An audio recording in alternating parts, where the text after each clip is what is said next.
નમસ્કાર, હું છું આપની સાથે હિરલ મહેતા। TV9 માં આપનું સ્વાગત છે। પાટણની વાત કરીએ સૌથી પહેલા તો માર્ગ અકસ્માતમાં 6 લોકોએ પોતાના જીવ ગુમાવ્યા છે। રાજ્યમાં સતત અકસ્માતની ઘટનાઓમાં વધારો થઈ રહ્યો છે, તેવામાં પાટણમાં પણ એક અકસ્માત થયો છે।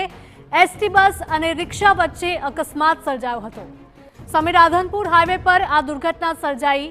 હારીજ તરફથી આવતી બસે રિક્ષાને કચડી નાખી હતી, તો પોલીસ અને એમ્બ્યુલન્સ ઘટના સ્થળે પહોંચ્યા છે અને કાર્યવાહી કરવામાં આવી રહી છે। તો ઈજાગ્રસ્તોને સારવાર માટે હોસ્પિટલમાં ખસેડવામાં આવ્યા છે।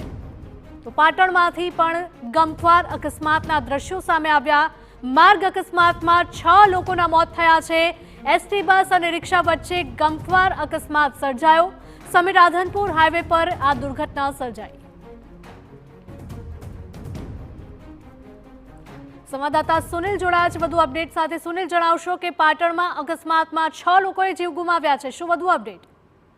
હિરલ, ચોક્કસ કહી શકાય તો ગોજાળો હાઈવે ગણાતા રાધનપુર સમી હાઈવે પર ફરી એકવાર ગમખ્વાર અકસ્માત એટલે કે ગોજાળો અકસ્માત કહી શકાય। ખાસ કરીને જ્યારે પણ આ હાઈવે પર અકસ્માત સર્જાયો હોય છે ત્યારે મૃત્યુઆંક ચોક્કસ કહી શકાય તો ખૂબ જ મોટો આંકડો સામે આવતો હોય છે। તેવા જ પ્રમાણે આજે પણ જે રીતે સમી રાધનપુર હાઈવે વચ્ચે અકસ્માત સર્જાય છે, એસટી બસ અને રિક્ષા વચ્ચે આ અકસ્માત સર્જાય છે, જેમાં 6 લોકોના મોતનો હાલ આંકડો સામે આવી રહ્યો છે। હજુ પણ મૃત્યુઆંક વધે તેવી આશંકા છે, કેમ કે જે રિક્ષા સવાર હતા તેમાં કેટલા ચોક્કસ પેસેન્જરો ભરેલા હતા, કેટલા મુસાફરો હતા તેનો હજી આંકડો સામે નથી આવ્યો। પરંતુ જે રીતે આપ દ્રશ્યો જોઈ શકો છો કે એસટી બસની નીચે કહી શકાય તો આખી રિક્ષા ઘૂસી ગઈ છે। ક્યાંય પણ રિક્ષાનો એક પણ ભાગ દેખાતો નથી, નજરે નથી પડી રહ્યો।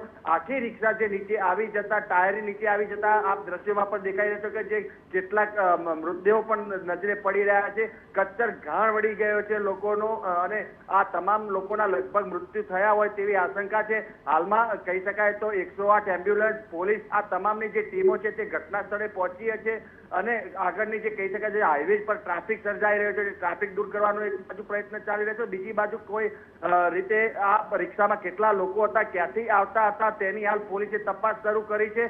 પરંતુ ચોક્કસ કહી શકાય તો જે રીતે સમાચાર મળી રહ્યા છે સૂત્રો દ્વારા કે જે એસટી બસ હતી તે રાધનપુર ડેપોની હતી ને તે હાઈવે હારીજ તરફથી પૂર ઝડપે આવી રહી હતી અને સામેથી જતી રિક્ષા પર ચડી અને તેને અકસ્માત સર્જીને આ સમગ્ર ગમખ્વાર અકસ્માતની ઘટના સર્જાઈ છે। હિરલ, જી બિલકુલ, રાજ્યમાં આપણે જોઈ રહ્યા છે કે એક બાદ એક બસના અકસ્માતોમાં વધારો થતો જોવા મળી રહ્યો છે।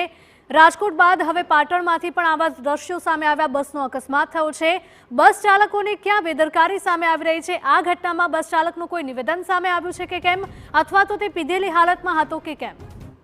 બિલકુલ કહી શકાય તો જે રીતે રાજ્યમાં આપણે વાત કરી કે જે રીતે થોડા જ કલાકોમાં અલગ અલગ અકસ્માતોમાં ખૂબ જ મોટા પ્રમાણમાં લોકોના જીવ ગુમાવ્યા છે, ત્યારે જ કહી શકાય તો એક બાજુ બિલકુલ આપને અટકાવવા માંગીશ તો આપણી સાથે એસપી પણ જોડાઈ ગયા છે વસંતભાઈ। વસંતભાઈ, સ્વાગત છે આપનું TV9 ન્યૂઝમાં।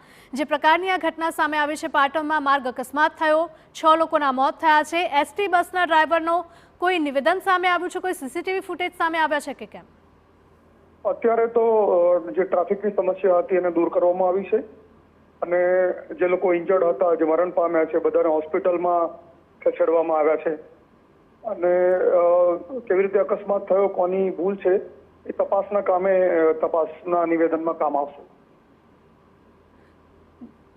આ ઘટનામાં કોનો વાંક સામે આવી રહ્યો છે, કોઈ સીસીટીવી ફૂટેજ સામે આવી રહ્યા છે કે કેમ, અને શા માટે છાશવારે? જી, આ રોડ ઉપરની ઘટના છે એટલે રોડ ઉપર સીસીટીવી ઉપલબ્ધ નથી, પણ જે એક્ઝેક્ટ પોઝિશન છે એને જાણીને પછી એમાં નક્કી કરવામાં આવશે કે કોની ભૂલ છે આમાં।